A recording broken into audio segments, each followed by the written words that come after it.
pööripäeva ajad on tavaliselt olnud siis oma tähendusega ja üleminekuks uude teadlikkusesse.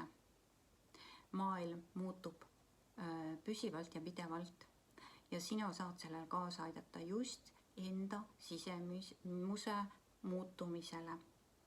Nii et luba nendel muutustel nähtavale tulla ja tegelikkuseks saada, sest igast üksikisikust oleneb see, mis siin maailmas toimub. Mida välises sa ise koged? Millises reaalsuse tasandis sa selles oma hetkeelus oled, oleneb sinust endast, sellest, et sa usud enda looja olemuse olemist. Sina oled oma elu looja.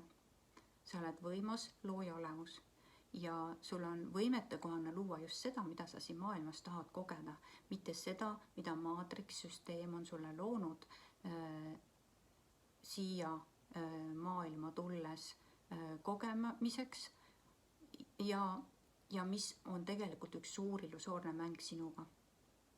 Nii et sind on pandud uskuma, et sul pole võimete kohane enda elu ise luua, vaid see oleneb kõigest sellest välisest, esivanematest, eelmistest eludest ja nii edasi sellistest programmidest, aga tegelikult inimhingena tuled sa siia maailma elama seda ühte imelist, ainulaadset iseenda elu.